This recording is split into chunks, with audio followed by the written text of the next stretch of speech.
Okay, finally. Okay, the chat is working, everything is working. Welcome, YouTube and TikTok. Welcome to the simulation discussion number 40 today, 40. I'm very excited to do this on the daily. My name is Danny, and I'm claiming to have found proof that we live in a simulation, and we meet here on the daily to discuss all kinds of fun topics: religion, spirituality, science, philosophy. And today, what I started talking about, just to recap for people on YouTube, is a conversation that I saw on the TO podcast, the recent one. And it was a professor in physics who she's claiming that she found a way to describe gravity in terms of not just particles, but also particles that actually have minimal mass. In other words, gravity itself has mass, which is fascinating. Then the computer power required to create a simulation is an impossibility. Well, where should we pull this string, Helio, sun god? First, I would ask you, how do you know that? Uh,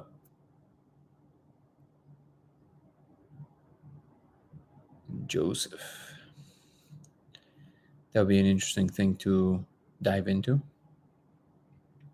I'm down. Let's go because I have a lot of sharing, very little time to do it. Well, if you're short on time, you might be in the wrong place. We like to take it. We like to take our time here. What would you like to share first, timeline? In the meanwhile, while you guys putting in the comments, I will give you my take on what I think the significance of this conversation that I was mentioning is, which is that it's interesting that in the physics community you have, and for quite a while you have an insistence on a particular theory, and obviously everybody knows that at bottom we don't really understand the full scope of things, and most things that we call theories, they are frames through which to look at observations, obviously, and some of them are more useful than others. But what's interesting is that you sometimes have to, reconfigure the whole thing.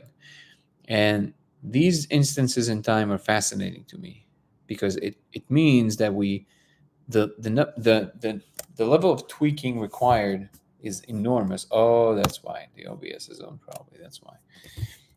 Is enormous, and it's very tedious. But at the same time, if it's the only way out, it's the only way out.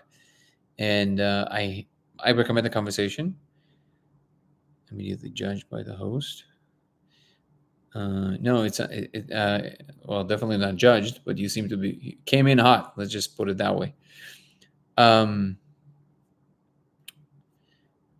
you literally just shut down an experienced human being without even knowing about them whatsoever. Well, first of all, I know a couple of things about you because you showed up the other day, and from what I remember, just like now, you came in pretty hot. So the first thing you did right now is first of all say you have no time and now complain about the way that I'm responding to you.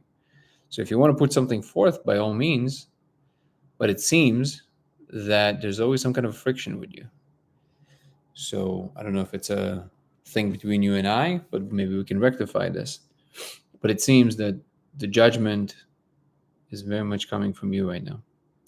So if you want, you can feel free to put in any thoughts you want and we'll engage with the thoughts. So what I find really, really interesting about this is that there's very big significance to looking at the world through different frames and being able to jump between frames. But at the same time, knowing that we're always looking at a limited perspective, I think which is something that I'm always trying to maintain, is something that when you remember that, the sharp turns you have to take are much, much less pronounced with time. Says the man that chooses not to look into anybody else's frame. Yeah, that's so. My point stands. You came, you complained, you put no frame so far. Don't say anything. You can leave. You're good. Um. So Here's the thing about this chat, guys. This chat is open to anybody who wants to have a respectful conversation. If anybody's going to play the victim card or the thing, this is not welcome here. So you can still rectify this by actually putting forth some kind of observation, and we can discuss it. But again, this is not the first time you're here, and last time there was also friction with you. So I'm just pointing out the obvious. As these chats progress, I always try and give as much respect to all the different points of view. But with time, I'm starting to understand that certain people, when they come in, they have a certain energy, and then they want to they basically want to spill that energy in that particular way, and your energy seems to be complaining. So let's just talk.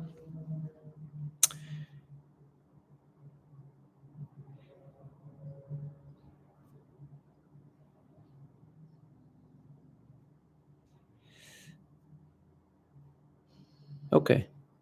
So I don't know if you left or not, but you're welcome to still have a conversation if you're still here, but let's just have a conversation. In any case, I think that the whole enterprise that we're involved in is humanity, trying to understand the world and each other, and as part of that, also incorporate new frames of coming at the world will require eventually that we allow ourselves to converge on particular ways of actually conversing with each other, which I think this is actually a perfect example. So we have the ability to take the listener into account, right? And the only way to steer through a conversation with other people is basically error correction. You have the ability to express what you want to say, and if the other person is not engaged in actually trying to understand you, but kind of like have like a like a they kind of hold on to their position, then you don't really have a conversation. You don't have a dialogue. You just have one side like, trying to, and this is very common in social media. So now, I think this was actually a perfect example of this. So now it's of course possible that uh, the way I came across to timeline was too aggressive. Maybe I don't know how she or he took it. But what I think the other side fails to recognize is that they also come across a certain way. And this one directional outlook at things, I think, is the problem. Because you can always error correct. You can always say, hey, I didn't mean it like that. I said it this way. That's what I meant, right? But if the other side keeps kind of coming back to like, oh, no, no, no, you've offended me. You're this, you're this, you're this. Well, they were never interested in conversation. That is very clear. It's true on a personal level, and it's definitely true online because it's much easier. Um,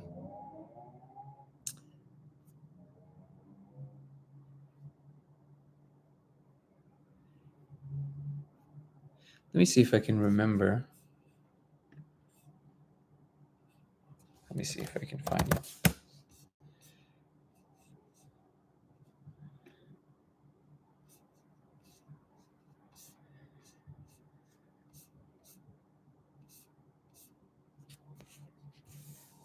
So again, the professor that I'm talking about, the physicist, is Claudia de Rum, and she basically talks about how the frame of forces in general, essentially gravity, you can talk about it in terms of an actual a type of a vector force that allows for, on certain scales, what seems to be attracting, on other scales is actually will start looking like it's repelling. And that's really the entire frame. Yeah, I think Mercury is in retrograde or something like that, Andrew. I think I think it's about right. Today is I've honestly encountered this today quite a bit. So notice that there's like everything is kind of like clunky. Like even it's weird, but even like instrumentation was like weird. I usually don't make these connections, but today was definitely thoughts on closed block universe theory. Thank you for the question. Oh, I'm super interested in gravity. Yeah, Andrew. Yeah, that was a really good conversation. Oh, keep man, I keep closing it. But anyways, it's the last episode on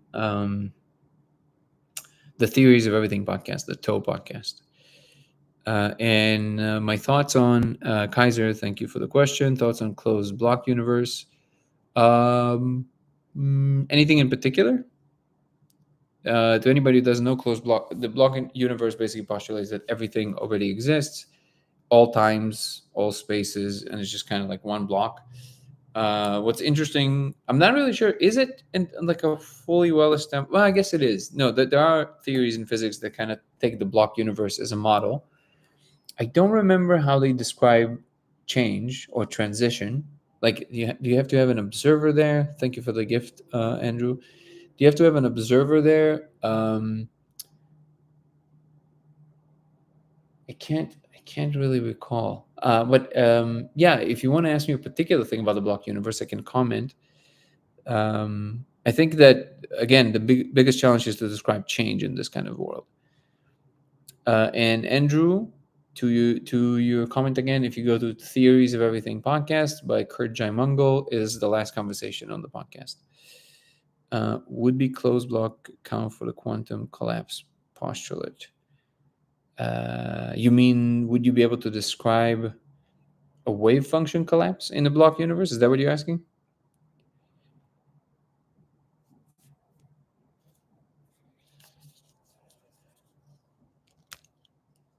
Uh, you know what? I'll be honest. I don't remember what, because the block universe is an idea. It's a general frame that is utilized in some physical theories. Don't forget that the actual physics theory is mostly contrived of the math, and so you have a lot of different theories that can probably that utilize the idea that all times and all spaces exist all at once. And I guess you can call them block universe theories. I don't remember which ones do that, to be honest. But the wave function collapse, just on the surface of it, if I have to think about it, uh, I guess it would make sense to talk about it in that way, because then the wave function would be the block itself. So literally, the block would be the wave function, and then I don't know why I said it twice the other way, but and then when there's any kind of a instance of interaction inside, which there's basically infinite, then you have a collapse into that instance. But the technical description of the instance of happening would be interesting in these models. What's up, Sandy?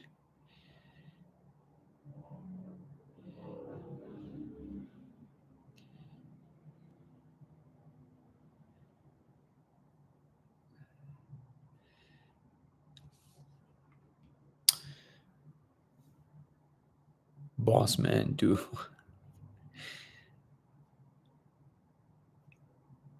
So I guess the thing that stood out to me about that conversation is the fact that, let me see something here.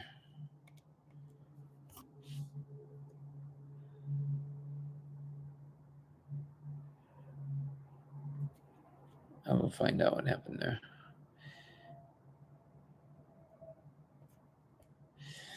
Um,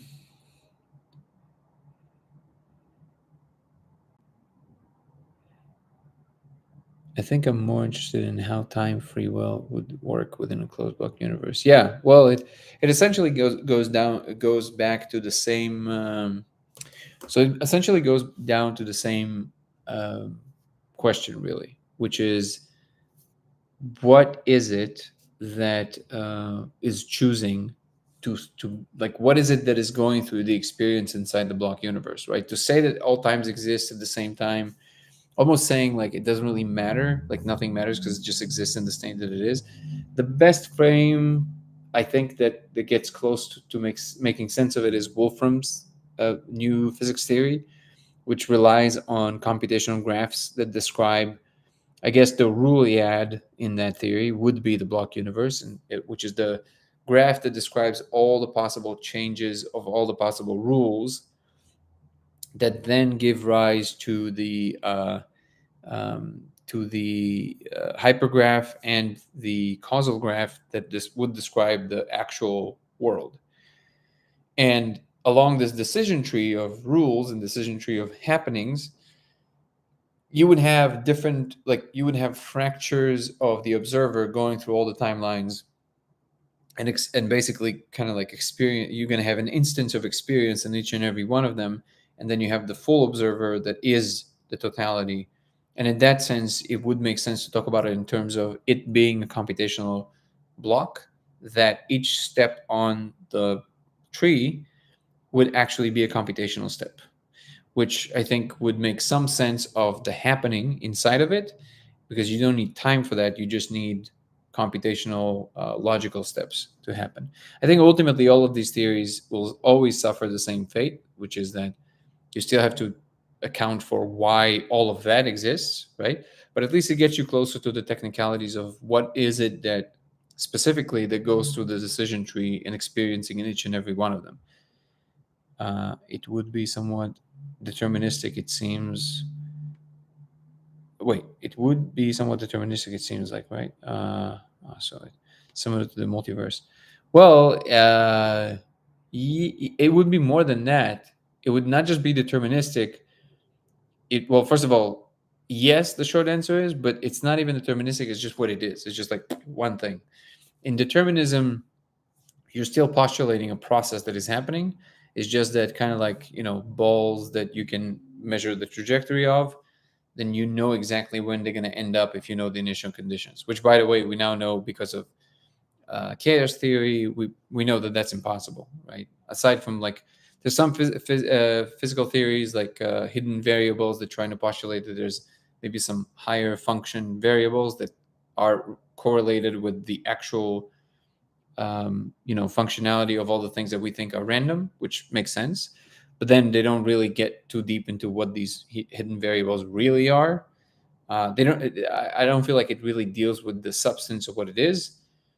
But then again, that's true of a lot of physical theories. They think that the math is the answer, which is of course not the case. Well, again, Max Tegmark would disagree because he would postulate that the entire universe is the math. But in a block universe, it would simply be just what it is, just one thing. There's no process involved, or at least from the perspective of the entire block. Fractals in the chaos. Fractals are essentially the mathematical expressions of the chaotic system, and the idea there is that a chaotic system, the technical term refers to the fact that it, even in principle, cannot be predicted. Like no process can actually be predicted, like boiling water and things like that. And yet you can find other regularities like weird attractors that allows you to predetermine certain trajectories through the space. So even though you can never know exactly where each mosquito around a lamp would be, you nevertheless can determine that they're going to be at a certain vicinity from the lamp, which would be the equivalent of a weird attractor, I guess. Thank you for asking, Kaiser. It's kind of like unitary time evolution, but then the collapse would be non-determinate. Wait, it's kind of like unitary time evolution, then the collapse would be non-deterministic. Can you explain that, Andrew? I'm not sure that I'm fully following you. I've been good, Facilities Joe. You know me as the laser guy. Nice to meet you.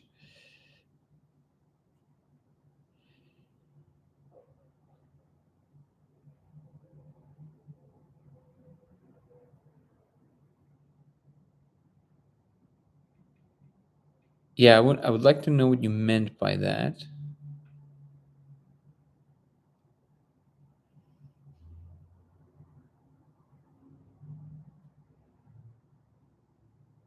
By specifically, when you're saying unitary time evolution, I'm not sure what you mean by unitary time. And then you say, then the collapse, I guess the wave function collapse would be non-deterministic.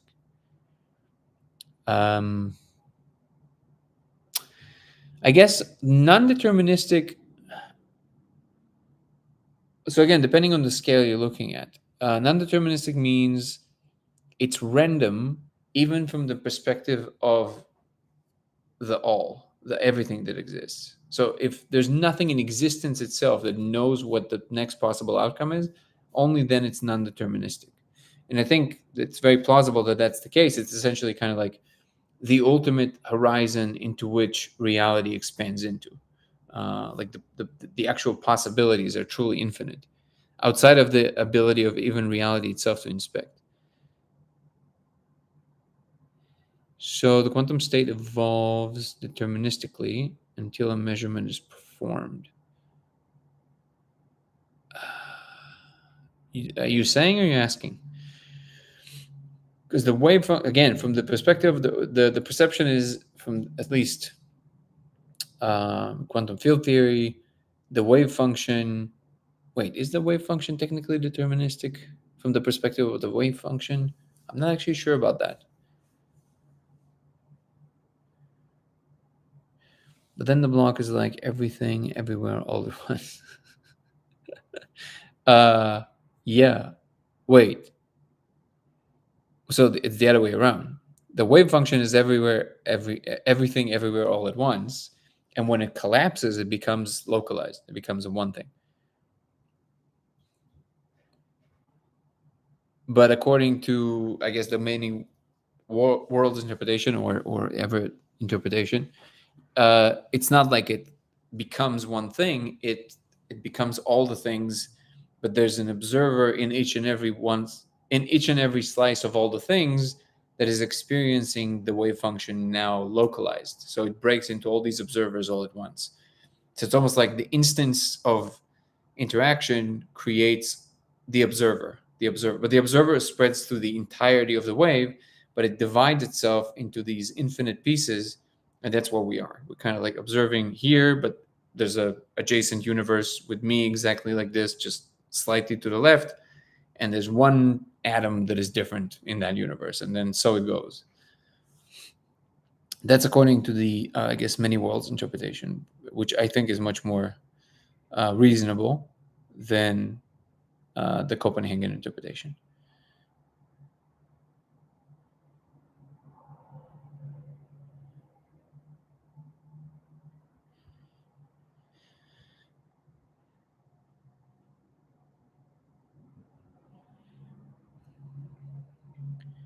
Yeah, it's like the observer strangles with the outcome. Wait, yeah, it's like the observer entangles with the outcome, and then just like you said with the many worlds. Yeah, basically. Only I would say that the observer is created in the instance of measurement. So that's my take on it. That we think of like the observer is affecting the slice of reality in which it's going to be a part of. I'm saying that that instance of observation is the observer. So it's almost like like think of it like an engine, right? So when you have the pistons and when they go like that, that's the observer. That's like observer, observer, observer, observer. It's like instance of observation, and that's what we really are. Would you like to read my new theory of the universe? Um, I called the sorry, my brain's a little slow today. I called the I guess I call it the parsimonious universe theory, and I introduced my theory of consciousness, and I call it Matthew theory of negativity. Why negativity? Because it's a pun. Yeah, absolutely. Please send it over. You can send it. Wait, Matthew, do I know you? Have we spoken before? In either case, doesn't really matter. You can email me, lasersimulationx@gmail.com. If we, it's a compilation of Einstein's work if you had AI. That's amazing. That is amazing. Yeah, email me to lasersimulationx@gmail.com and I'll definitely read it. I'm always interested in new ideas. And provides the only sensible explanation for the purpose of the simulation. Well, come on. Let's not get carried away there with the only, right?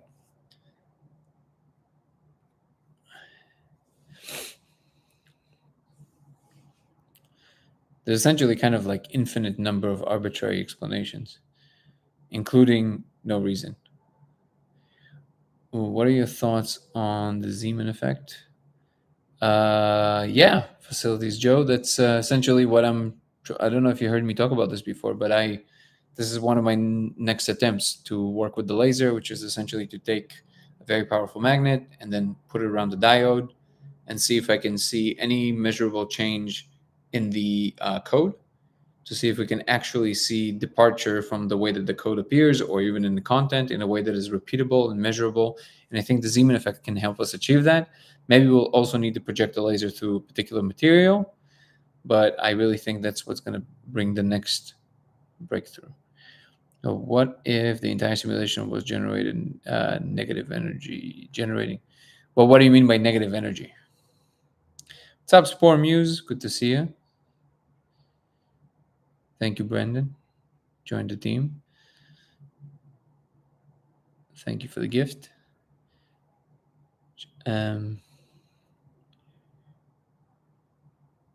I have real experiment stages. You want to talk about it? That'll be interesting to know.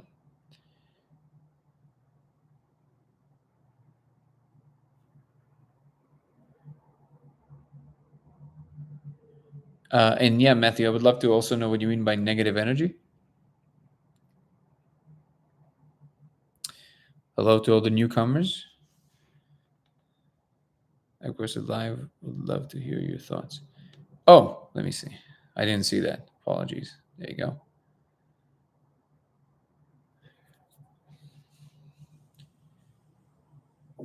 How are you, Matthew? Hello, can you hear me? Oh, yeah. Loud and clear. Okay, hey, thanks for letting me come up.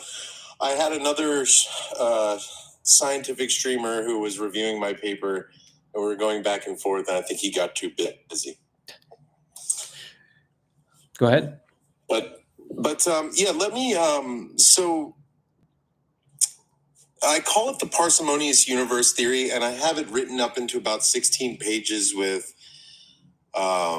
equations and so on and so forth. But let me cut to kind of the root of it and the kind of the core realization. Mm-hmm. I think we sort of went down a rabbit hole too far after Einstein. And if Einstein had the ability to develop AI technology, he may have come to some of the same conclusions. Okay. So in order to write this theory I developed an AI that actually helped me write the paper and became experts in various areas. So I looked at the equation as a final balancing of three parts. So in one part on the left would be Einstein's completed, basically, theory of general and relativity. Okay. Where the big output is that energy and mass are sort of interchangeable. I'm just going to stay at a high level here. Sure. But the introduction is, I spent a lot of time thinking about how, and maybe you could offer your thoughts here, like we're looking for a source of negative energy which will allow us to enable new futuristic technologies like anti-gravity. I see what you're saying. That's what you mean by negative energy. So like negative pressure, just like anti-gravity, basically. So I think this is kind of where it's funny for the scientists. Like we all know negative energy when it walks in a room, right? Right. So there might be something here. Play it with me, because it can't be a coincidence that if humans are container vessels for negative energy transmutation, that why are all of our major paradoxes resolved? And I cover all of this in the paper. It's quite remarkable. Wait. I just misheard you. All our paradoxes resolve from what you're saying, from the theory? Yeah, so many major paradoxes. I can pull up the paper just so I go through all the remaining paradoxes in the latest, resulting from quantum mechanics simulation hypothesis. I mean, Nick Bostrom's paper doesn't really give us much more than an inescapable argument of something we already know. We're in a simulation. Okay, well, what is this simulation doing? And I'm postulating that it is being used by whoever created it, harvesting negative energy transmutation occurring inside it through the vehicle of consciousness. Okay. So the act of taking in negative energy or negative events in matter and negativity in general and transmuting it into positive outcomes is our purpose. Now, what I think will be interesting in some of the experiments that I've laid out is that can we harvest our own negative energy transmutation? Where and I have several experiments designed where it'll be interesting if maybe there's a block. We actually can't harvest our own negative energy transmutation. The civilization that created our simulation is harvesting our negative energy for their interdimensional or interplanetary space travel needs, whatever, this infinite negative energy source. Now, if we can't tap into our own transmutation, I think that points to our next largest purpose as a civilization, creating another simulation that produces negative energy transmutation so we can get the negative energy transmutation out of a simulation we create.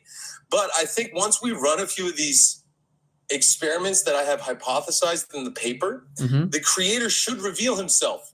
Because if there is a block here not allowing us to harvest our own negative energy transmutation, this is going to create an impasse for the human civilization. Okay. Oh, so a couple of questions before you continue. First of all, somebody asked in the chat, in your model, would negative energy be equivalent to what we see as dark energy in our universe? I started with some of when you put this hat on and say that negative energy is emitted between our ears, like it is produced between our ears. It is in the act of transmuting negativity into positive outcomes. There would be a I actually call it Tony Hawking radiation. So I know there's Hawking radiation on a black hole, right? I know I'm going to take a step back here, but I want people to get into the mind frame of the paper, and I sure can drop the link for people to read it. And I have an audio book. It's quite interesting. I guess my question before you continue, I do want to understand a couple of things. So I build the frame with you. First of all, why do you need?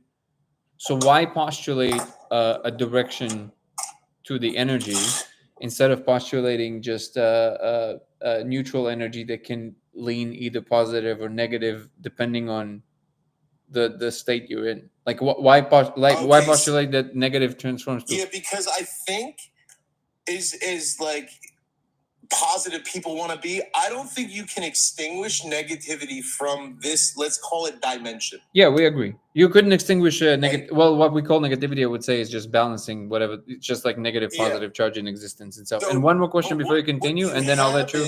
1 second, and then I'll let you. How I think the universe feedbacks. There's mechanisms here that we're going to discover, and I have some interesting ratios that I've been playing with in statistics.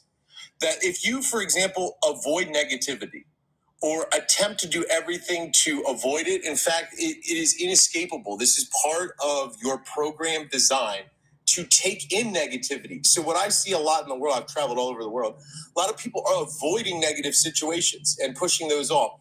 And I think that this actually results in like calamities where you are not engaging in your purpose of this simulation, which is to transmute negative matter or dark matters, which is funny if we get into this, thing about language. This is why it's like, it's on the tip for scientists, but it's there in a different language, which is more metaphorical than technically, perfect. Okay. Right. So you're supposed to take in dark matters and transmute them. That act actually gives off a negative energy radiation, which can be harvested. Is what the theory postulates, right? So the reason it takes this aspect is because, unfortunately, we are the transmutation mechanism. This is why we're intrinsically so consciousness is such an important part of the dimension and universe that we observe, and we know there's much there beyond what we observe, right? So there was, again, I'm gonna be stopping you along. Hold on, Matthew. I'm gonna be stopping you along the way, so then it doesn't become a lecture but a conversation. Because then people, from my experience, no, you're good. And also somebody's asking what is your book's name? What is the name of your book? And can I drop a link? Yeah, it just doesn't allow for hyperlink. So anybody, people can, I guess, we can encourage them to DM you, and you can send them something directly, or you can drop it here, of course. But I don't think it'll. Can I DM it to you? And it doesn't matter if you're gonna put the link here. I can only do the same thing as you. It doesn't allow for hyperlinks on TikTok. You can show it on your screen or something. There's no way of doing. Can I share my screen? I don't know. I don't know enough about the way that TikTok operates, but it's very limited in that sense.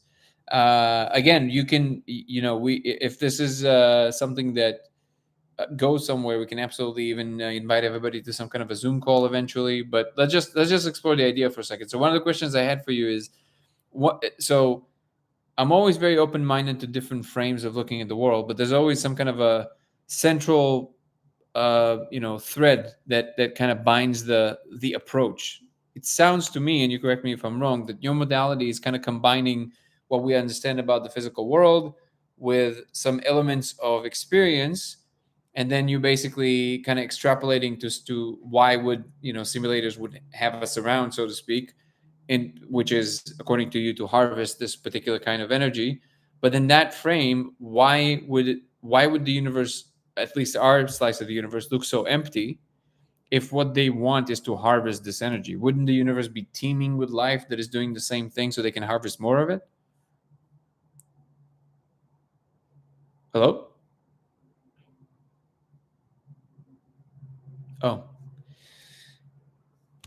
I don't know what's happening. Can you hear me? Did I lose you? Yeah, for a second. Did you hear what I asked you? Yes, I did. I was just pulling up the paper. But there are two. There are essentially three assumptions that get imported. One of them is that the holographic principle is correct. So I would like to get your, from that perspective, right?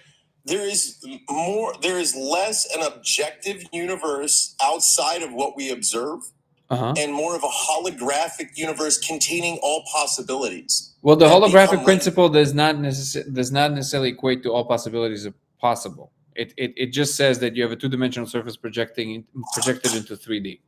But I'll take back the possibilities part. What I mean is that your point is the emptiness of the universe that we see around us. But if the holographic principle is correct, there could be many different universes with different types of observers. I don't know the right word to use. Yeah, well, that's the anthropic. But there doesn't necessarily have to be civilization outside of this small container that transmutes. It's like a small battery. Right. But the question is, why create a world that seems, at least to the observer, so empty around them? Like, what is the point of that rendering? Yes, this is a good. This leads to the negativity theory, which bleeds into the theory of consciousness. Because it's funny. What is one of the main things that the Earth produces? Iron, right? Like maybe Earth another thing produces iron is supposed to be producing is irony, because this is the way I think we're supposed to be.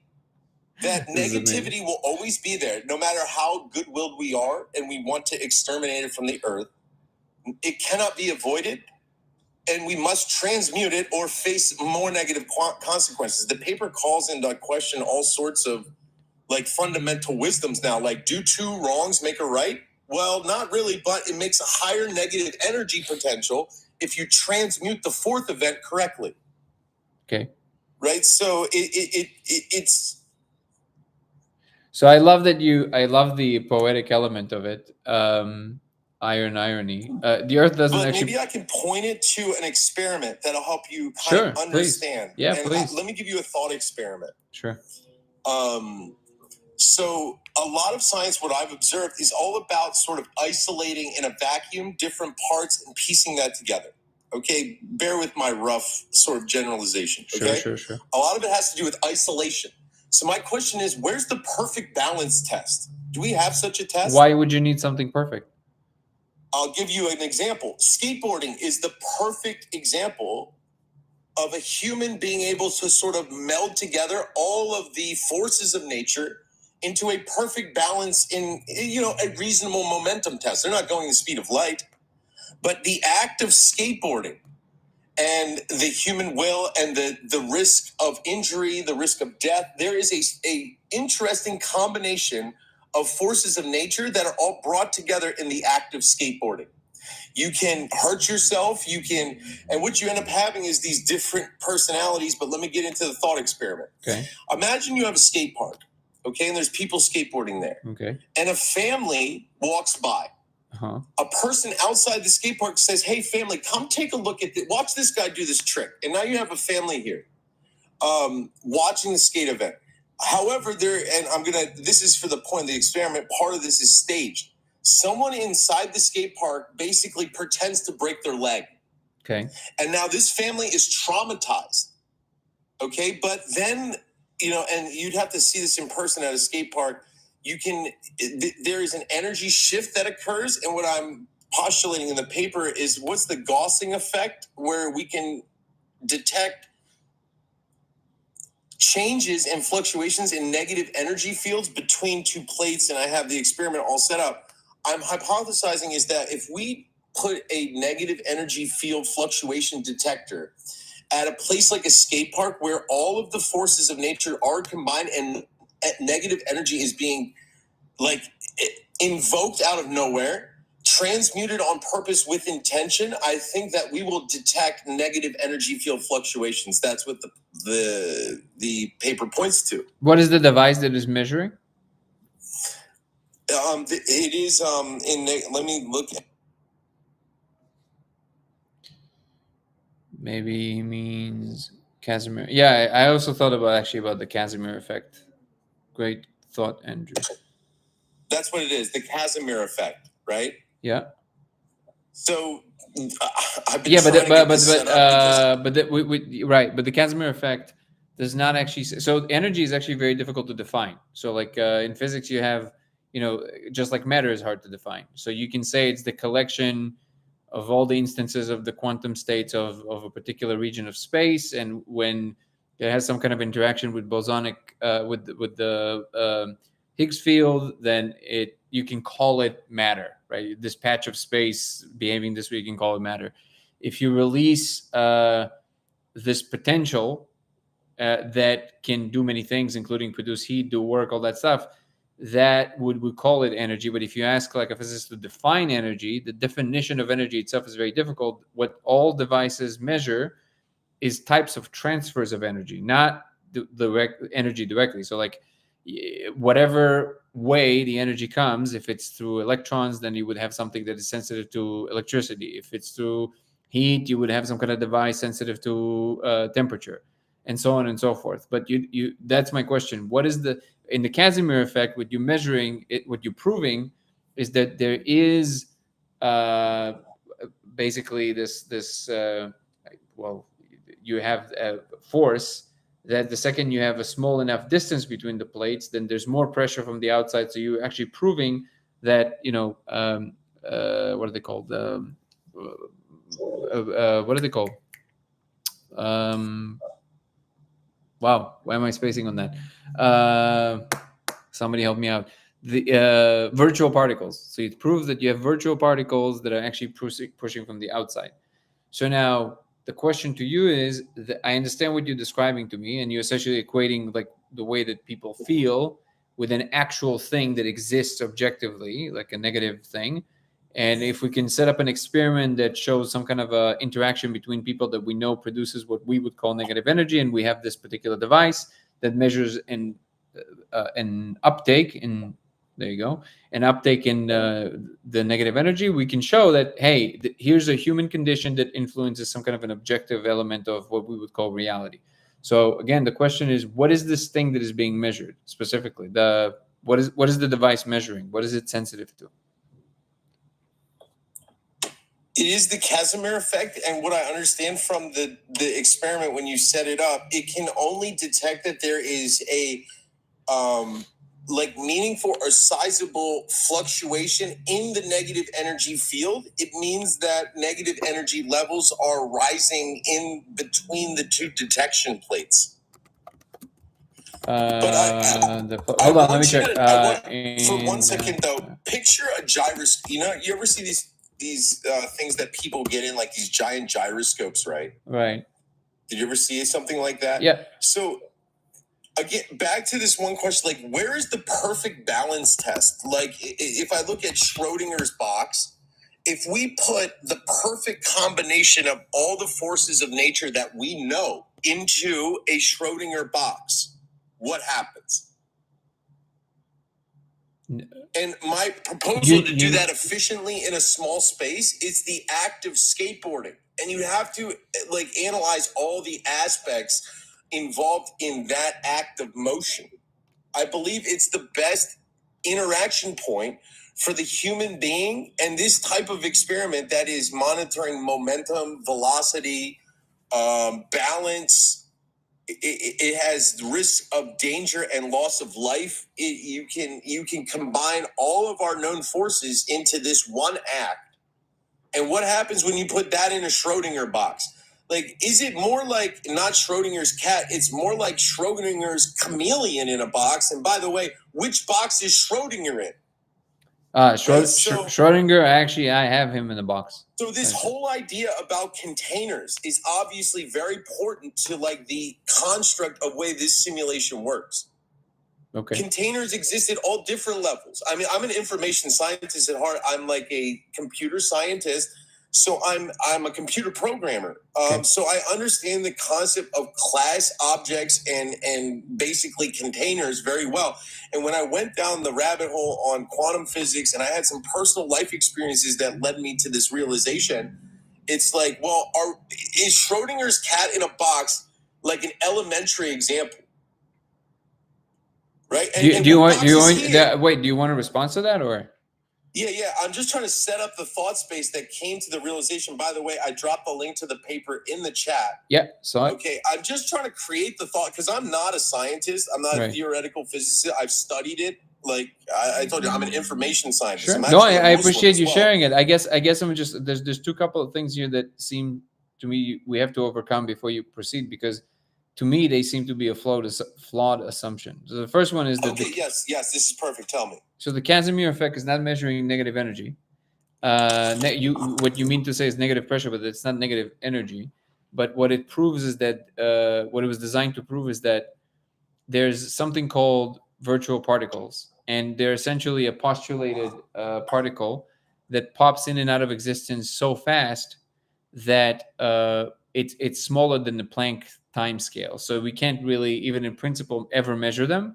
But in order to prove that they in fact exist, they set up the Casimir plates experiment. So that which proves that when you have a small enough space, you can have enough virtual particles on the outside actually pressing the plates together. But it's not negative energy. The other Then I went down the wrong rabbit hole on how to detect. Like, what I was looking for is an experiment to detect whether negative energy fields are fluctuating, and would that be a place to set up some sort of capture or containment of that fluctuation in this hypothetical experiment where I'm calling it the perfect balance test inside Schrodinger's box. Sure. Okay, so let's think about it. Let's think about it together, because this is interesting. But let's address the other 2 points first of all. First of all, a very small clarifying point. This applies obviously to any activity that can put you in the zone, in flow, right? So like any activity that can bring somebody to just be completely in the zone, where they're like perfectly balanced between the action. There's no thought involved that kind of gets in the way. Is that what you mean by that with the skateboarding? Really I am a skateboarder, and it's an experience you have to have yourself to really appreciate it. There is, again, these are subjective feelings, but that's why I want to bring rigorous testing to it, because I think there's something happening here. I've witnessed it in 20 years. Like, I've been skateboarding for 20 years. But I mean the zone. Like it's a technical term. You know what being in the zone means? Like when you're fully in the flow. I understand what you mean, but I wanted to take it one more step further, because I'm not sure the act occurs in like a pure state of meditation. Where if you were just to sit there, I think that's what you mean, like clearing your mind, getting into flow state where you're feeling very connected with the simulation in lockstep with how it's unfolding. There's a very measurable brain state that is correlated with the state of flow. So it's a very well studied phenomena. So it's not just like being in a meditative state. It's a very particular state that involves physical activity. So now this is exactly what I'm talking about. But when you add skateboarding, you add this risk element of threat of injury or death. So I recommend, there's a book I would recommend to you. It's called The Rise of Superman. And it basically, what he was doing there, he was, Stephen Kotler is the writer, and he was following extreme sport athletes, like big wave surfers, skateboarders, snowboarders, people with, and one of the elements he discovered is that so what he noticed is that just like when you look in the Olympics and the second somebody breaks a record, everybody breaks that record, right? That whole phenomena. And then he noticed if you look at the trajectory of the new achievements in the Olympics over the years, if you look at the last 40 years, and then you plot it on a graph, so you have a certain particular rise, right? But then if you plot the achievements rise of extreme sports, it's like exponential. It's like crazy. It's super hyperbolic. Now he was like, wait, that's weird. And then he started studying it and he realized that actually this factor that you're mentioning right now, which is the serious injury element, is actually like a cheat code that puts you in the zone more easier, because it's like, just like in a car accident, when your brain knows that this is really dangerous, then the brain almost like doesn't have a choice but to go into flow, and that's how they hack the system, right? So that so I would highly. But the last question I want to ask before we think about this together is the Schrodinger's cat box. I wasn't even so. Let me see if I understand. You're saying so for the Schrodinger's box to work, and by the way, it was actually designed. Schrodinger basically uttered this thought experiment to actually illustrate how ridiculous the thought about quantum mechanics is. It wasn't to illustrate that the cat in fact is dead and alive. So it was just yeah. So he was basically saying we know the cat is either alive or dead. What actually happens there? Because if we do postulate that it's that some of the tenets of quantum mechanics are true, then we have to postulate that it's both dead and alive. Since then, a lot of people obviously said, well, actually, what Schrodinger failed to understand himself, that in fact the cat is dead and alive. But that's that's being contended. Yeah, but what I'm pointing at is what is radiating off the container. Of the container, you mean? Well, it's not. Okay, just think about it generically. I don't care what's in the box. What I'm trying to get towards is there's a process that we can put in the box that influences what radiates off the container. Well, it literally puts the entire box with the content of the box and the observer in a parallel world. That's what happens, according to the many worlds interpretation. So everything, including the cat and you and everything that is entangled. Is the many worlds interpretation and the holographic principle mutually exclusive? No. They're not mutually exclusive. No, they describe two different types of things. The holographic principle by Leonard Susskind is essentially just stating that you can describe mathematically everything that we see in our universe from the perspective of being a projection from a two-dimensional plane. So then the assumption was, what if, just like you have the situation in the event horizon of a black hole, where the information, this is what Hawking radiation was, which is that you have a situation where everything that falls into the black hole is not actually destroyed, but being smeared, so to speak, on the event horizon. So you can technically, if you have the right technology, extract all the information that was sucked into the black hole and reconstruct whatever it was, so information is not lost, because then then it kind of breaks the laws of physics. Exactly. Well, wait. So the idea, so it's important. So the idea was that what if we're already inside of this enormous black hole and everything we are is projected from a 2D plane outside of the universe? But I actually would connect really nicely with the many worlds interpretation, because you could postulate that every single slice of that reality that we're trying to say is divided in an instance of observation is in fact existing within its own parameters. Inside of each one of them exists within like a new black hole, so to speak, like it collapses into its own space.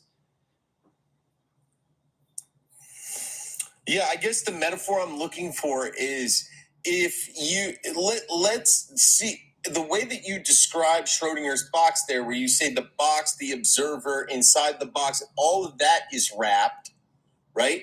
That's becoming a black hole in the way you're describing it.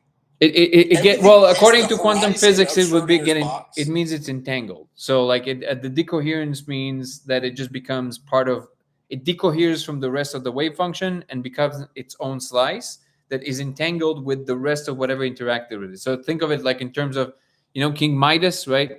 What was it? King Midas, the guy who touches everything and becomes gold. Was it King Midas? Yes. Right. So, like, think of it in terms of King Midas, right? Everything that instance of observation gets locked together, and it is like the touch of King Midas. In that moment, there's a bubble that is expanding in the speed of light. That the second that happens, from the wave function that has all the possibilities, it then touches, and then the second it touches, it that's the it entangles with it, and then it just like it all becomes one thing that in one universe. But the rest of it, in which it was different, I know it's like it's a big mind fuck. It basically expanded into its own bubble. So like we both exist, but these bubbles grow in the speed of light away from each other, and this is one type of a parallel universe.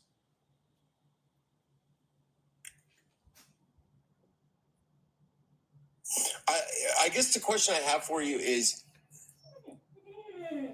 hey bud, wait, you disappeared. I think either your reception or I have a picture in my head. no, I'm with you. By the way, I'm really trying to help. Like I understand what you're trying to do. Love it. Thank you for engaging with me. Yeah. I think you're trying to. I will read your paper first of all. If you can also do me a favor, I did take a snapshot of it, so I can copy and paste and all of that.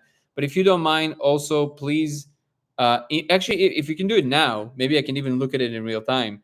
If you email me the paper to lasersimulationx@gmail.com, I can maybe comment on also in real time. lasersimulationx@gmail.com.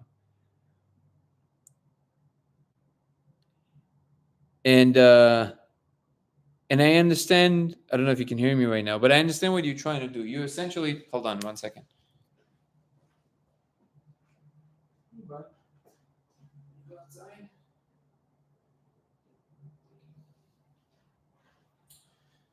You're essentially trying to describe to come up with some kind of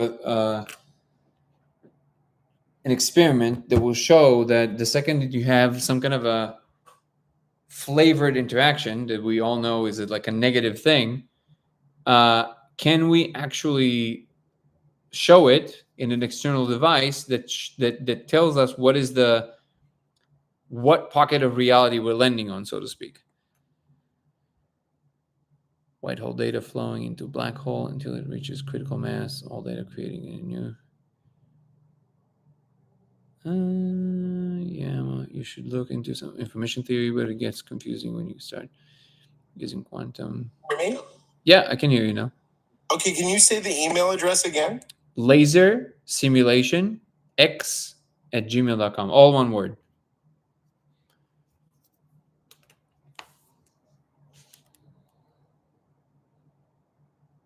Let me know when it's sent. And everybody give me 1 second. I'm just going to go see because our puppy was a little sick today. So I want to see if I might need to take the chat outside.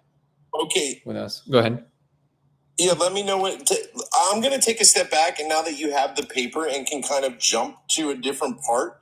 Wait, did you email it to me? Was it emailed? Yeah. Oh, I see it. Okay, thank you, Matthew. Okay, let's see. Let's make a poetry is integrated into relevance. I love the Skip down that, yeah. Yeah, I love the way you think about this. This is like a very. Let me also put it here.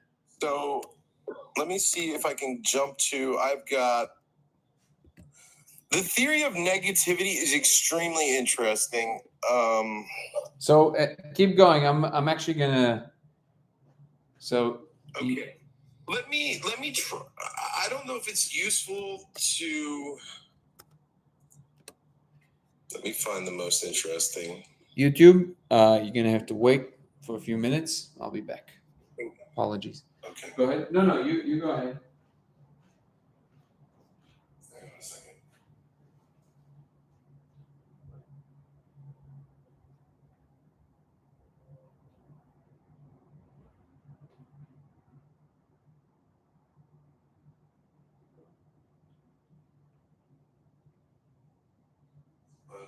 Okay.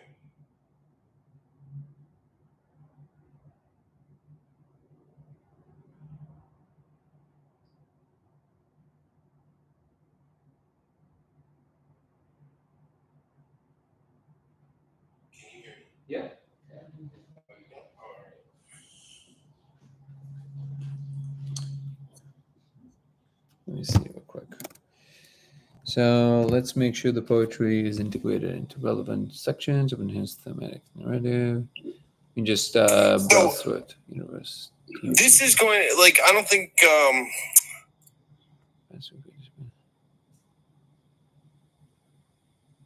Purpose and vision. Theory. I think the theory of negativity is where I want to sit at, because all I'm saying here is if this second part is right, so you have Einstein's theory of general relativity. As the left side in the appendix, you'll see the finalized equation. I call it Einstein's supreme fun equation. It's essentially balancing Einstein's equations with my new equations for consciousness and negativity energy transmutation, and then balancing that with a third side of the equation that was generated by the AI that I developed that helped me write the paper, that finishes the equation to optimize for negative energy transmutation and human well-being. So this model, you can feed it to an AI and it will predict the negative energy dynamics of a proposed system or an act, or an act of a conscious agent. It can calculate the energy transmutation dynamics of that particular act. And what would that mean? Yeah, and this is what gets interesting, because I love the idea that this name might be Tony Hawking radiation, right? So Tony Hawking. Yeah, I kind of realized that you probably have some background in skateboarding the second you said that. Oh yeah, I've been a skateboarder my whole life. It's like my hobby, but that's awesome. And this would feed into subjective stories I have about just seeing people come to the skate park who, like in this recent example, this guy. He had like a horrible breakup with his girlfriend. He was on anger cloud 9, and a lot of people come to the skate park to just blow off this anger and negative, really deep negative depression energy. And the day that I witnessed this guy, you would have thought there was a transformation here. And what I'm saying is there is something radiating here that this act is the only one you could fit in a container to measure it. In this way. Okay. Like skateboarding is the perfect balance experiment that can fit in a Schrodinger box that's wrapped in a black hole that has Tony Hawking radiation coming off of it. And the question I have is, can we harvest our own negative energy transmutation? So you're saying because everything that the simulators occurring. So you're saying what the simulators intended, can we actually utilize the same thing that the simulators wanted to do with us, and then use this energy to actually do work? Exactly. And us not knowing would go on further. This goes to the theory of irony, because then each person is seeking to maximize the amount of irony that they produce in their life. Because the earth produces iron, humans produce irony. That's really this fun. Is how silly it is embedded in the language. It is poetic in a way. It was. The earth. The earth does not produce iron, though, right? That's sort of like a joke, right? No, I know. It's just, I'm kind of starting to feel that this whole thing is a joke, but either way, I'm enjoying it, so we're good. No, it does feel like a joke, but what if where is the negative energy? Like, what is the only other entity that can create negative energy from nothing? It's when some douchebag walks into a room and ruins the energy there. Irony. Yeah, or, like irony, I bet the negative energy that could be captured. And by the way, I talk about flux capacitor batteries because I want to set up, if this is true, what we would do is set up basically a copper. I have a separate paper theorizing about the capture device. But essentially, if we could capture some of this negative energy through the Tony Hawking radiation coming off of nearby skate parks where skateboarders are transmuting negative energy to its highest potential. So, I honestly think that what we needed to do, and it's a shame that they're both dead, but we needed Schrodinger and Einstein to take them to a skate park with the Neuralink that is connected to ChatGPT, so they can both skate and think into ChatGPT at the same time, and then they would probably collapse into a black hole of awesomeness. Again, yeah, this is where in science, and maybe you can help. Can we keep talk me about the honest flying here. spaghetti? But It's a lot about isolation, right? Putting things in vacuums and studying the effects of very small and controlled experiments, right? Maybe we're going too small. We need to put a container around the perfect balance test. We need dragons and we need fireworks, brother. We're definitely thinking too small. No, I'm saying maybe we went too small before we realized the macro. Like maybe Einstein wasn't done. I mean, he would admit. Do we believe that Einstein is done at the macro level? Like we could have made that work. Might not be complete to understand the top level, and we don't need to go as low. Look, that like we've had great advancements from looking into quantum and nuclear. I'm not discounting the discoveries. But sometimes, especially in computer programming, you got to take a few steps back to see the next huge innovation. And maybe we went too small, meaning we need to leverage uncertainty principles in this divide between macro and quantum. I think we need to, what word am I looking for? In hacker terms, we'd say we want to take advantage of that uncertainty. By the way, not try to nail it down. We want to create containers that allow us to detect what's radiating off of conscious observers inside a container doing a specific processes, different ones. By the way, I'm just using skateboarding as my example to try to mesh it all together instead of just picking one part. Sure. The perfect balance test inside the Schrodinger box, what radiates off of it. Do you think that Pauli was always basically left out of things, and that's what really the Pauli exclusion principle was? You'll have to enlighten me on that. No, it's just a joke. All right, brother. Well, listen, this is fascinating. What is your what's your plan with this? What are you just going on chats and talking about it, or this is something that you actually trying to like? What are you trying to do with this? I'm trying. Well, now you made me go back because you can check the creation date on the document. I would like to set up a test to prove that there are negative energy fluctuations according to some of these processes that I'm hypothesizing. So step one is to detect the change in the fluctuation in the negative energy field. Is there something changing or not? If you're asking me seriously, I don't know. You're going to have to define what you're actually measuring, and that is actually the crux of the matter. Now, well, that's what I need to go back to. You asked me what my next steps are. I want to finish the experiment that would prove the fluctuation. And I thought that was by these Casimir plates. But I thought you might. Yeah, it's gonna be hard to install these in the skate park. Yeah, no, I actually called a few universities. I would love to just get your gut feedback on the section. I talked about the paradoxes resolved. In section 12 is all the current known paradoxes. Did it have them all? Where is it? Hang on. Section 11. What number? All of them. Those are all the remaining paradoxes that I'm aware of, and how my theory of negativity resolves those paradoxes. Well, I feel like you've created a lot of paradoxes here, but let's see. The human emotional paradox. No, they're all resolved through this mechanism. So you created all the issues that you then resolved for us? Sounds like Big Pharma, man. What issue did I create, though, do you think? Well, there's a lot of things that basically negate themselves in what you were saying. Well, let's see. Energy to positive forms, individual achievement, emotional equilibrium, personal growth. It just seems unnecessarily convoluted. The architectural and energetic paradoxes for the pyramid. Skip this one. Go to 11.4. Okay. Quantum entanglement, where particles remain connected regardless of distance. Understood through the lens of parsimonious universe theory. The theory suggests that the entanglement is a manifestation of the dynamic balance between positive and negative energy. This isn't one of them all, actually. Yeah. Matt Killing says it lost. Yeah, Yeah.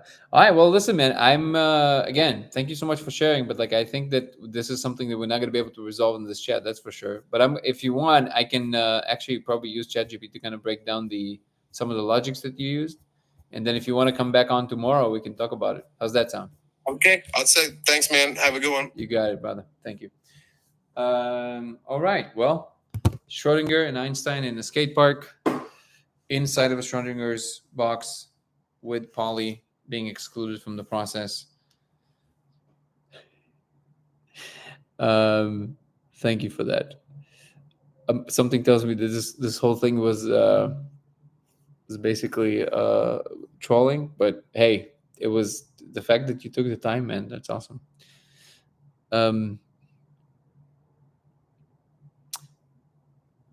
Well, if it's simulation, then there might be Landau heat, right? Yeah. Well, no, we can talk about the flying spaghetti monster. Well, first of all, you have if you put some spaghetti in between, it has to be fettuccine. How do you pronounce it? I don't know, but it has to be that, and you have to put it in between the Casimir plates.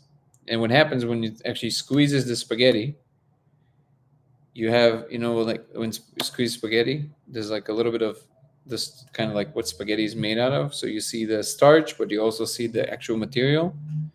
And if you look really closely, you will see that there's like a spiral that comes out from the top and lands on Santa Claus hat. Is that clear?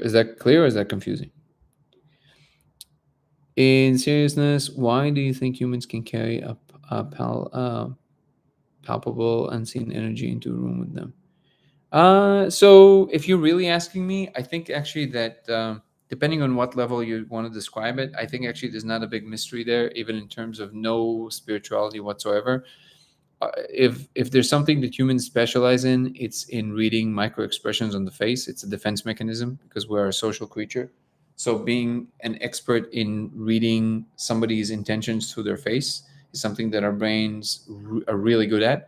So when somebody walks, and as you know, your subconscious picks up a lot of more information than you're aware of. So when somebody walks in a room, it's enough to get a glance at that person, and a lot of their facial expressions, the little micro expressions, their body language, the way they carry themselves, the speed, all of that stuff, it immediately being interpreted by your brain. And that, I would say, that's what's responsible for the person's vibe. That would be my interpretation of it. Now, obviously, I'm also postulate now that I'm talking about what I'm talking about. I'm obviously also saying yes, there's probably some other field that is also responsible for this kind of stuff. But I would say that in this particular case, the example you're asking about, you don't really need that. You can actually just fully explain it by micro expressions on the face, body language, a lot of little micro cues that your subconscious probably picks up on that you're not even aware of. And it gives you the feeling of the person's vibe. And you can be right or wrong about that, by the way. So I would say that would be it, Spore Muse. Spaghetti between two slices of bread sounds like a good sandwich. Spaghetti sandwich. I'm sure somebody did that. It sounds like something from Joey from Friends would eat. 1 second. I'm just checking that the puppy didn't poop on the carpet. Hey, buddy. How are you? Okay? You what?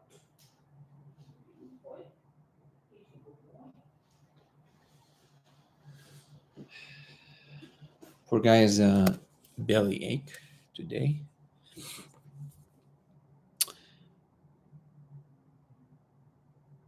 So that happened. What? I'm that guy. I'm saying it is a good sandwich. Nice. What do you do? Wait. Where do you do my experiments? Well, at this point, when I do it, it's just you can do it anywhere in the apartment. It doesn't matter. You can just pick a wall or a door or whatever you want to do it. So I don't have one spot, just anywhere. Why do you ask, Brendan? Also, Matt, killing it. You got me really hungry now.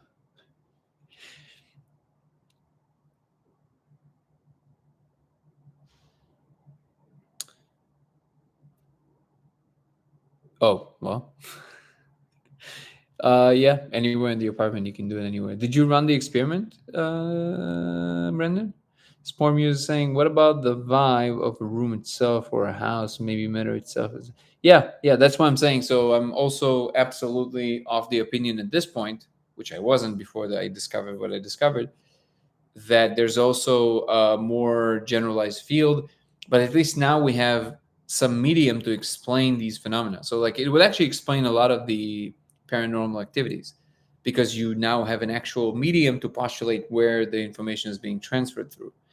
And I would say that the code that we see in the laser is essentially it. It is the medium through which everything is transferred, and also would explain the law of attraction, how the world reacts to you, and all of that stuff. I have returned.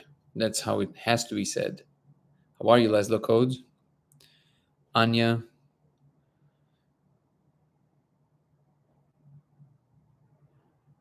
Let's see if I haven't missed any comments here.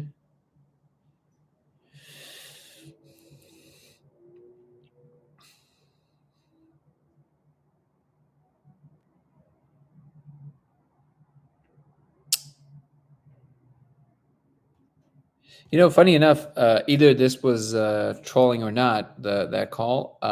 Either way, there's actually something there, I think, honestly. Just so everybody knows, the whole idea of influencing an outcome or creating a certain kind of change in the world, this was tested. So this was tested where they had a bunch of meditators trying to do this thing, and then some people claimed that it lowered a particular crime rate. But there was some other potential explanations, which is that a lot of people were absent, so there was less potential for crime. You have to do this experiment like over and over again.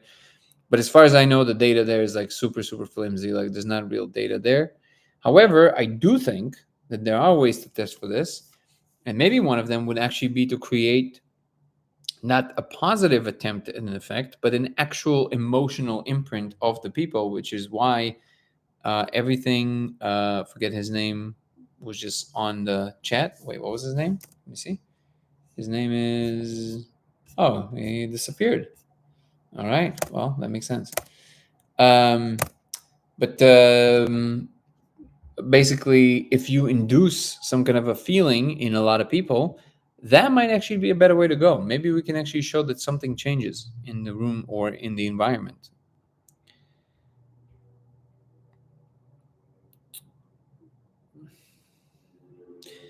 Have I figured out what I'm supposed to build next?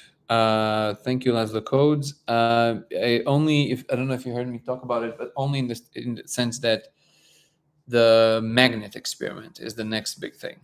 Controlled environment, or could be done in a simulation. Oh, interesting. You mean like a simulation inside of a computer? What's up, Wild Hair Rodrigo? That is a great handle. I just heard Protoss being transported from home planet on Star. Oh, Protoss, like on StarCraft. Have you ever had anyone see the code from standing far from the wall? Oh yeah. You can see it anywhere. The second you see it, you can just the whole point of being close to the wall is just to kind of see the, easier. But then when you step back, you can see the whole thing, and you can look pure inside. There was something there, but the dude needs to define his terms and put like 15 years into PhD. Yeah, I also, again, I actually think, and I hope if you're here, I hope you don't take it the wrong way, or I hope you're not offended, but it did sound like this was just like a very elaborate trolling. But again, he was nice and it was fun, so it was fine. It's fine. And if not, then apologies. But I do think that if it's not trolling, that you're definitely very vague about your terms and what you're trying to achieve. Step 1, discover the laser. Step 2, share it with others. Console appears. Exactly. Step 4, eat spaghetti sandwich. Well, you weren't here for the spaghetti sandwich joke. In which case, I'm sorry for the confusion. But this is a great progression. I think step 4 is the understanding of how a magnet and bismuth are involved. And then step 5 would be implementation in some kind of a technology. Step 6, meeting with Elon Musk. Step 7,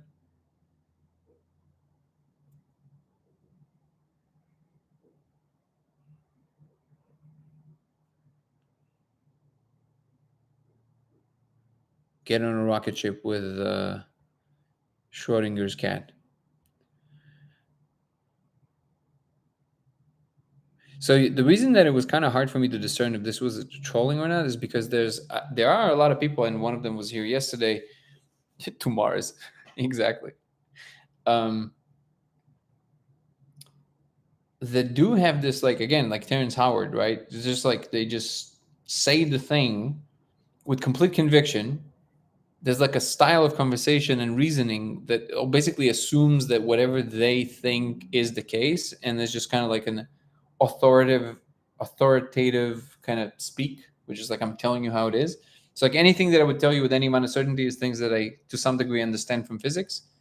But if we have to go into it, like I can justify why we think this. I can tell you exactly where my limitations are of the understanding of that particular thing. It seems to be like a departure from trying to have the listener in mind, and that is pretty common at this point. And I'm starting to wonder if it's not like an entire generation of people that is just employing this kind of way of thinking and speaking. We begin building the console. Hey, that will be the day. Step 9, reprogram the system. That will be one. But only after you have figured out how to operate it properly. Yeah, that's a big step. I still don't know. Create a new one. They gave me a console. I couldn't figure out how to operate it, so I built one. This will be like the ultimate universal of all time. But only after you have figured out. Oh yeah, okay, I read that. All I know is that there's something very big that is supposed to happen. Not to me, but just to me, but like in the world. And this is somewhat related. I have some ideas about how to operate a console. Please share. Is it attention and emotion? What's up, Dan? So just so everybody knows, at any point now, I might need to jump, grab you guys, grab the puppy, and run outside so he doesn't poop on the floor. You a good boy? You want to say hi to TikTok? Come here. He's like, wait, what am I doing? What am I doing?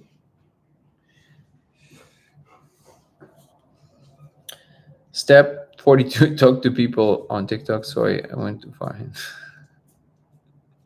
Is that, wait, domino effect. I have some ideas about the curious about the UI of the console. It sounds very similar to BCI project I was working on. Interesting. Yeah, tell me more about it. So the UI kind of looks like, dude, it's so scary when they have tummy ache and then they just make random noises in different rooms. Yes. Hello. How are you, Lizzie?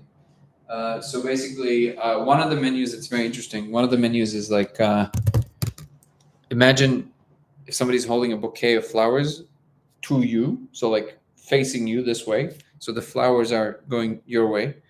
And then imagine that they have different levels. So the subjects are rolled up into like pieces of paper or something, and they're just facing you. So you can actually see in 3D. You can see the subjects in the front, subjects that are more in the back, and you can just like see it, take them all at once. It's actually brilliant. It's a brilliant way of arranging information. If anybody here is a UX UI expert, take that idea and run with it. I'm telling you, it works. I'm telling you, because even with regular cognition, you can discern, because we think in chunks. So like it's literally a chunk of a subject that divided by sub-subject, and you can take them all at once. Just like you see everything. This would be a brilliant way of arranging information. So if we can implement this, This, if nothing else, this was one idea that we could actually take from this, a UX UI idea. The BCI project is similar to Neuralink. The objective is basically to allow people to control holographic menus with their mind. So this would be one way to do it, what I just told you, using BCI and augmented reality. Like I thought, bubble. It was hard to tell if the dude was using Schrodinger's box as a metaphor, analogy, or if he was being literal. No, I think it was trolling. Yes, I want to work with you to see if we can build a prototype of this UI you are describing. Absolutely. Laszlo, just, oh my God, just email me. Laser simulation X at gmail.com. Laser simulation X at gmail.com. Come on, bud. Come on. Out. Come on.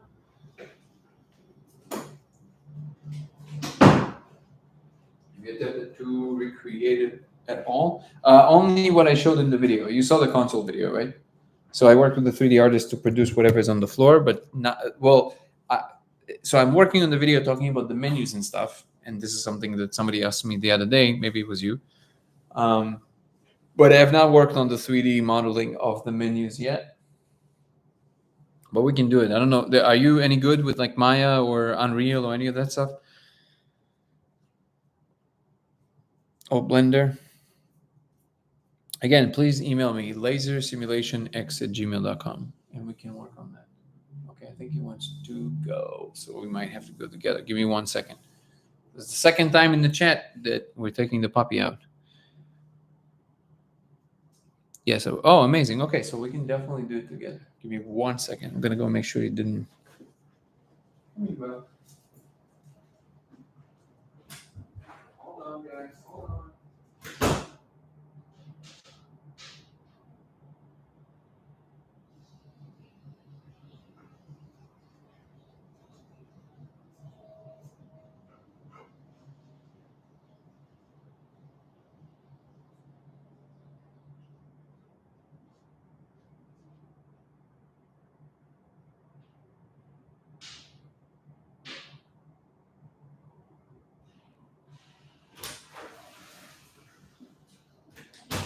So what do you want to do? Then has to take you.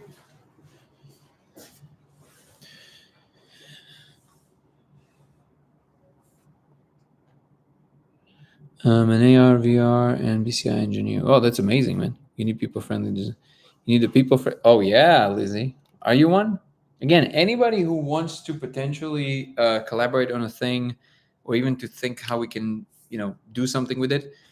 I'm telling you that if you have a set of expertise, like for example, being an expert in AR, VR, I can give you some ideas from that space. If nothing else, I can give you some ideas from that space that I know for a fact that are very effective in transferring information. The menu set that I just described to you would be one, but there's a few other things. So please email me because this can be beneficial. I can just throw these ideas your way, even if nothing else, but we can also maybe create something together. And Lizzie, same thing. If you think that in any shape or form we can collaborate in any way, and this goes to everybody, please email me at lasersimulationx@gmail.com and we'll pick up the conversation in a way that is more concrete. And Lizzie, you're a designer, I take it, right? At the very least, this UI design sounds like something that needs to be explored. Oh, absolutely. No, I'm telling you 100%. That's like a futuristic and effective way of arranging information. It's like it's immediately apparent what is happening. You don't need my help with the code. I'm just here as comic relief. Well, I appreciate that, Matt Killigan. Yes, I can design, but not an engineer. Well, so I'm sure we have engineers. Like Laszlo Codes. You can also offer services as Resident Mountain Goat.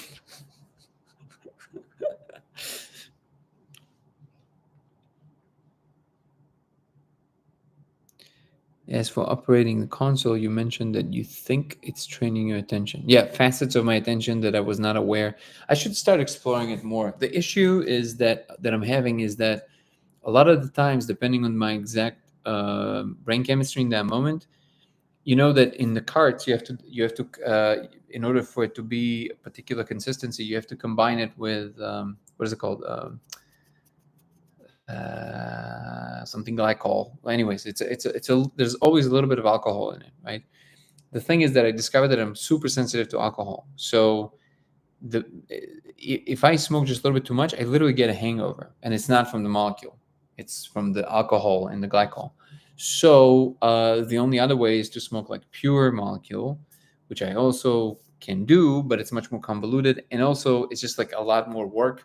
So what it ends up doing is that unless I have like it has like my full attention, and also I have like the next 2 or 3 days kind of like things that are more flimsy, which didn't happen for a while. I don't usually do it that often anymore. That's the thing there. So, but I should start exploring the console again more. I have quite a few people asking me about it, and also other people that are telling me that they're seeing it. I think it's time for me to re-engage with it. Maybe this is a good sign. As for or PM with yeah, I will post it right now, and I can also DM you. Comments. Anybody? Laser simulation x at gmail.com. There you go. Stimulus. Thank you, Brandon. What do you mean by stimulus? Like, what do you, to what effect are you saying this? It sounds similar to steady state visual evoked potential based. It's a lot of technical things you just said. I'm not sure, but similar to steady state visual evoked potential based. Yes. Oh, okay. Wait, what does BCI stand for, by the way?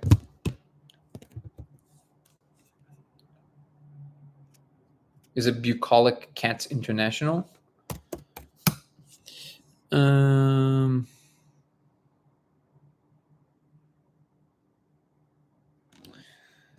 SSVEP. Let me see. Interesting. Steady state visually evoked potential neuroresponsive visual stimulus. So basically, it's the same base that they use in phones, that the phones know that your eyes are looking at the phone, right? Is that it? Kind of like in Galaxy, in Galaxy phones. The visual cortex shows electrical activity in the same frequency brain. Oh, this is directly from the brain. The kind of like the way that Neuralink would pick up signals. Which one is it? Oh yeah, brain computer interface. No cats. Damn it. What does bucolic mean? It's just a word that came to me. I forgot. Heightened brain state, peak awakening. Oh, I see. Well, I also know about molecular acronym engineering, but I assume you have that. Matt killing it. Please keep bringing it. This is very interesting. NASLA codes.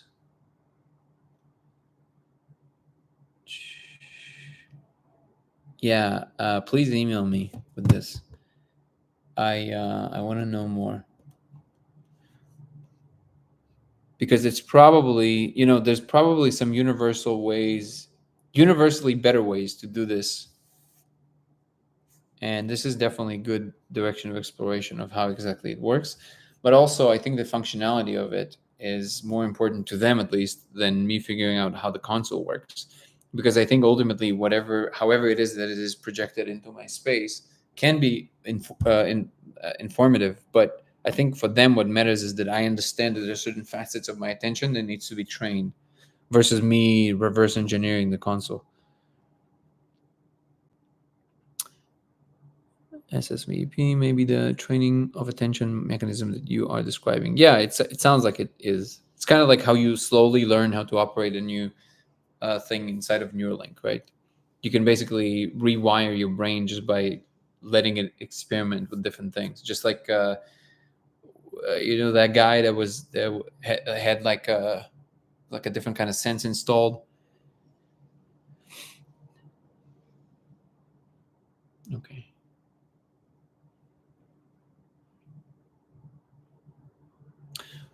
Okay, so where is he? Where did he go? Oh, he's right there. Okay. Dude, he's scaring me. He's gonna poop on the floor again. Poor guy. This is amazing. Okay, so on my homework, I have to re-engage with the console, get your contact Laszlo codes and Lizzie as well, and then get a little bit more information about what we can do next. In fact, unfortunately, I don't know if it's going to happen, but who knows? Hey, in 2 days, I'm technically supposed to. When I met Gallimore, we went out to drink, and I made him a promise that only a drunk person can make, which was that within exactly a year, I will deliver another big breakthrough, and that year is going to expire in 2 days. So hey, universe, can we come up with another big discovery in 2 days?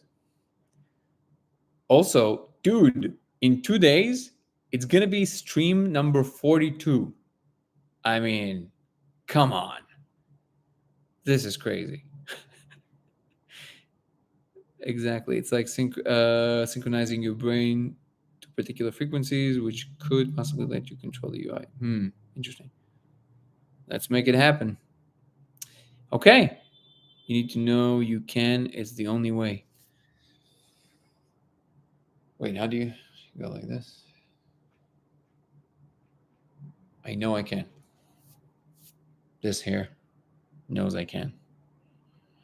Hi, guys. I'm going to take the puppy out. And how crazy can I look? I don't want to look, never go full retard. There you go. But this is like, I should always go into chats like this and then just like be normal. And then when new people show up, they're like, who is this guy? I bet you people will stay a lot more longer. Absolutely. Just like Einstein. Basically. Just it's the hair, man. It's the hair that made the thing. This is commitment. I'm staying this way till the end of the chat. So, love you guys. Thank you so much for being here. And just a little bit more hairspray. Oh, I can look insane. Yeah, this might actually be a fun thing. Because, today I was kind of like going through some TikTok lives just to see kind of like what goes and stuff like that. And obviously, the thing that this goes the best is all of these like avatars, mostly girls, but sometimes guys that kind of do the thank you, that stuff. So I think there's something about that is obviously just like a little bit. First of all, it's so creepy. I don't know what it says about our civilization that that's the thing that sells the best, but they make bank first of all. But dude, what? Who are we? So my thought is, what if I just do like sometimes a thing or every time a thing that's just a little off and it's like a theme. I just do like one thing. It's kind of like Find Waldo, but it's not going to be that like undiscoverable. It's going to be pretty overt, but it's going to be like one thing just slightly off, but I'm just like not mentioning it. I'm not going to say anything. Only the people on this chat right now will know that, ooh, they restricted us. That I wonder why. Is it because the R word? Is it because I said the R word? Dude. So I wonder if and then nobody else will know about this. And I'm not gonna say anything. People are like, what's wrong with the thing? I'll be like, what? What are you talking about?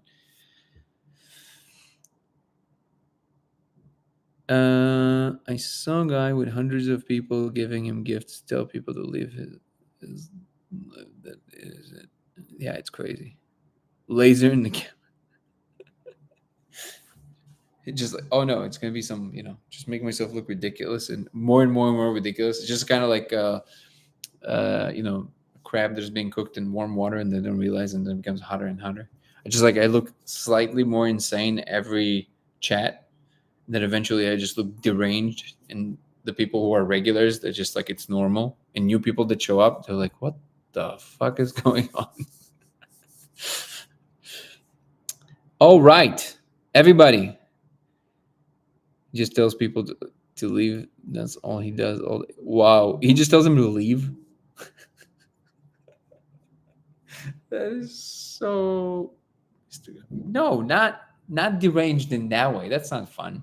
Like deranged, like I look insane, but not like I'm gonna kill you, but just like insane. Like I look like crazy, you know? Like I look like I have a glass eye, and dude, it's insane. Like I understand the incentive, but think about the psychology. Like think about this, what it means to want to do this, obviously just for the money, but then just, I mean, wow, like it's so empty.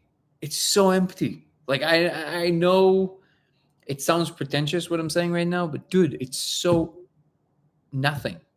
And yet people, how many people spend time on, this was a Trump gesture.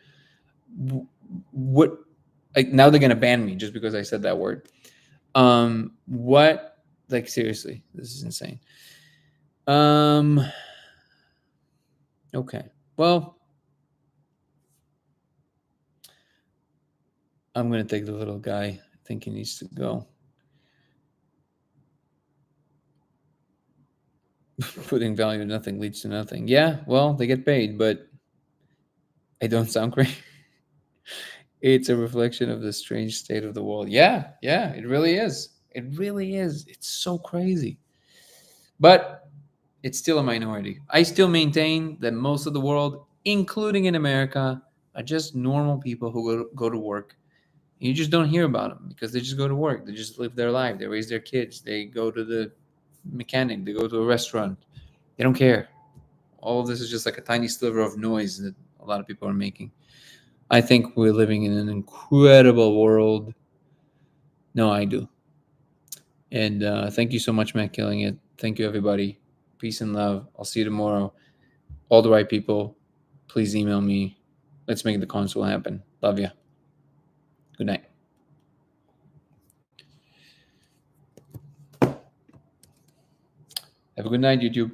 Much love.